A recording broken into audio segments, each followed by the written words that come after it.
3 दिवसीय भूख हड़ताल पर बैठे रेल कर्मचारी नई पेंशन स्कीम रद्द कर ओल्ड पेंशन स्कीम लागू करने की कर रहे हैं मांग। आपको बता दें कि east central railway men's congress के बैनर तले आज 9 जनवरी को कतरास रेलवे स्टेशन पर रेलवे कर्मचारी भूख हड़ताल पर बैठ गए हैं।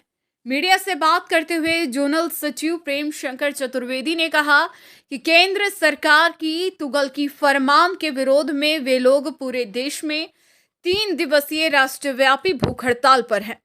उन्होंने कहा, ओल्ड पेंशन स्कीम को समाप्त कर जो नई पेंशन स्कीम लाई गई है उसे रेलवे कर्मचारी काफी आहत है। उन्होंने कहा, न्यू पेंशन स्कीम के तहत उनकी वेतन से 10% काटकर शेयर बाजार में इन्वेस्ट किया जाता है। रिटायरमेंट के बाद उसका 40% वापस की जाती है। शेष राशि को शेयर बाजार में ही छोड़ दिया जाता है।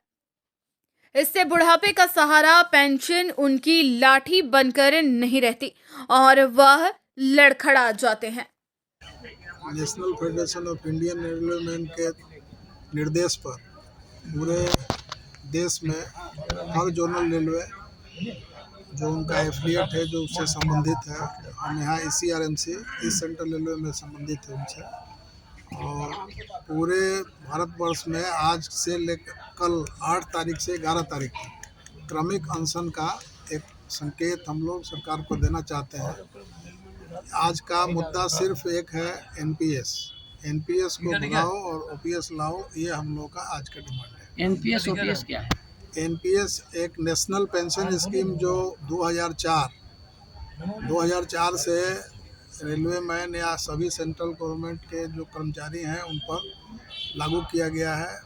ओल्ड पेंशन स्कीम जो था, जिसमें कि वेतन का आधा पैसा रिटायरमेंट के बाद मिलता था और उसमें महंगाई भत्ता भी मिलता था जी। उसको ख़त्म करके एनपीएस के तौर पर सरकार 10% अमाउंट जो है उसके सैलरी से काटती है और उसको जो है निवेश कर दिया जाता है शेयर बाज़ार में, और रिटायरमेंट के बाद वो 40% जो है उनको कैश में मिलता है, बाद बाकी जो है शेयर बाज़ार में लगा दिया जाता है। शेयर बाजार तो लॉस में भी जा सकता है, उस परिस्थिति में नहीं भी मिल एम्प्लॉय सकता को क्या है। हो सकता है? अभी जो कुछ लोग रिटायर किए हैं उस पीरियड में जो बहाल हुए, जिनका उम्र अधिक था, जो अभी रिटायर किए हैं, तो उनको 1600, 1700, 700 रुपया तक मिल रहा है, जो कि काफ़ी असम्मानजनक है।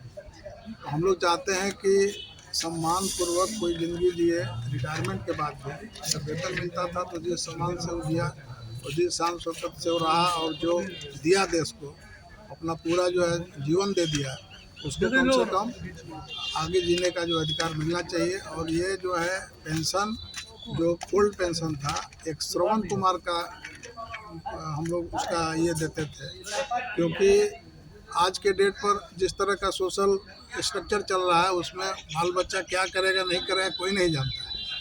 तो अगर हमको मिलता था अमाउंट तो हमारा इज्जत उसी तरह से बना रहता था, सारे लोग मान सम्मान करते थे और हमको किसी के आगे हाथ नहीं फैलाना था।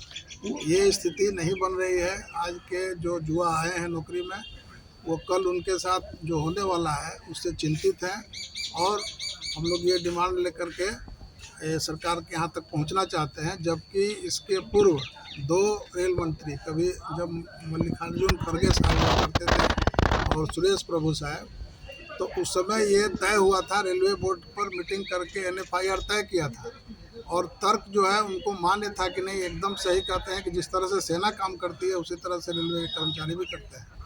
आज आपदा हुआ कोरोना का, 3000 लोग अपना जान दिए, लेकिन रेल बंद नहीं किए, माल का ढुलाई और बढ़ गया, और हर हालत में, हर आपदा में रेल कर्मचारी हमेशा खड़ा रह करके काम किया है। न्यू पेंशन के तहत आपका जो वेतन से 10% काटने की बात कर रहे हैं और वो शेयर में लगता है, तो शेयर डूब जाने के बाद वो आपका मूलधन भी खत्म हो गया?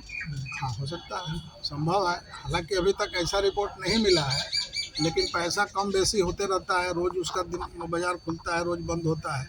क्या होगा अनसर्टेन है। इससे क्या है कि जो बाहरी लोग हैं, जो कंपनी चला रहे हैं, अगर इस तरह की बात है, अगर रेल हमारे लिए कुछ अधिक करना चाहता है तो हमारा पेंशन रहने दे, और अगर अपने तरफ से अगर इंश्योरेंस नहीं दिया है, किसी तरह का इंश्योरेंस नहीं है, तो 10% काटे नहीं, अपने तरफ से जहाँ भी पैसा जमा कराना है करा दे।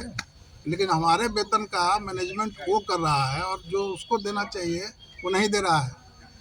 अगर हम सरकार की नौकरी कर रहे हैं तो सरकार को अपने तरफ से अगर यदि कोई प्रतिदान देना है तो हमको 10% नहीं काट करके दे दे एक्स्ट्रा हो, लेकिन हमारा पेंशन हर हालत में मिलना चाहिए। जो ओल्ड स्कीम था जो 1959 से चला आ रहा है वो हमको मान्य नहीं है कि उसको बंद किया।